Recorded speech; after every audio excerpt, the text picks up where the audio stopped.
छत्तीसगढ़ में विष्णुदेव साय सरकार ने भी अपना 1 साल का कार्यकाल पूरा किया है। इसी बीच मुख्यमंत्री विष्णुदेव साय ने अपने 10 मंत्रियों के साथ रायपुर के न्यू सर्किट हाउस में प्रेस कॉन्फ्रेंस किया, जहां पर 1 साल के कामकाज का लेखा जोखा पेश किया गया।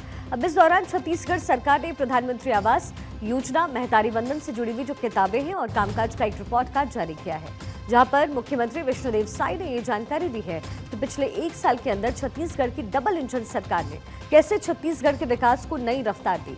तो वही छत्तीसगढ़ सरकार के इस 1 साल के सफरनामा को भी जरा आपको सिलसिलेवार तरीके से दिखाते हैं। विधानसभा चुनाव के दौरान मोदी की गारंटी के तहत बीजेपी ने घोषणा की थी कि राज्य में 3100 रुपए के समर्थन मूल्य में धान की खरीद होगी। राज्य में जब बीजेपी की सरकार बनी तब धान की खरीदी चालू थी। उस बार सरकार ने 3100 रुपए प्रति क्विंटल की दर से धान खरीदा और इस बार भी 3100 रुपए प्रति क्विंटल की दर से ही धान की खरीद हो रही है। इसी तरीके से छत्तीसगढ़ में जब भूपेश बघेल की सरकार थी तब आवास योजना को लेकर बीजेपी ने जमकर प्रदर्शन किया। बीजेपी ने चुनाव के दौरान 18 लाख लोगों को आवास देने की घोषणा की। राज्य में बीजेपी की सरकार बनने के बाद पहली कैबिनेट में ही मोदी की गारंटी के पहले वादे 18 लाख लोगों के आवास को मंजूरी दी गई। इसके बाद राज्य में आवास योजना पर तेजी से काम हो रहा है। इसके साथ ही छत्तीसगढ़ विधानसभा चुनाव के दौरान बीजेपी ने वादा किया कि राज्य में बीजेपी की सरकार बनने के बाद राज्य की विवाहित महिलाओं को 1000 रुपए हर महीने दिए जाएं। इस योजना के फॉर्म विधानसभा चुनाव के दौरान ही भरे जाने लगे। राज्य में बीजेपी की सरकार बनने के बाद मार्च में इस योजना को लागू किया गया और अब राज्य की 70 साल से ज्यादा उम्र की महिलाओं को महतारी वंदन योजना का लाभ मिल रहा है और योजना की 10 किस्तें जारी हो चुकी हैं। इसके साथ ही छत्तीसगढ़ में रामलला दर्शन योजना की शुरुआत हुई है। इस योजना के तहत राज्य सरकार अपने खर्च पर पात्र श्रद्धालुओं को अयोध्या में भगवान राम के दर्शन के लिए भेजती है।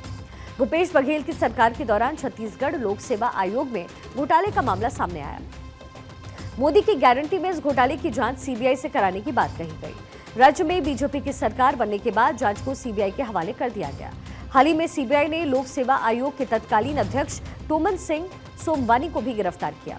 बीजेपी सरकार के 1 साल पूरा होने के मौके पर सीएम साय ने कहा है कि पूरे प्रदेश में सुशासन देने का हमारा संकल्प है और आज कई क्षेत्रों में जो भ्रष्टाचार का रास्ता था हम उसे बंद कर चुके हैं।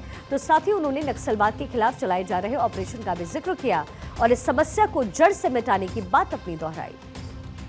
हमारी सरकार मजबूती के साथ लड़ रही है, आज पूरे देश को मालूम है और माननीय हमारे देश के यशस्वी गृह मंत्री श्री अमित शाह जी मार्च 2026 तक ये नक्सलवाद को पूरे देश से समाप्त करने का संकल्प लिया है और उस दिशा में डबल इंजन की सरकार के कारण भी इस लड़ाई में हम लोगों को लाभ हो रहा है। अभी 1 साल के अंदर 213 नक्सलियों को मुठभेड़ में मार गिराए हैं।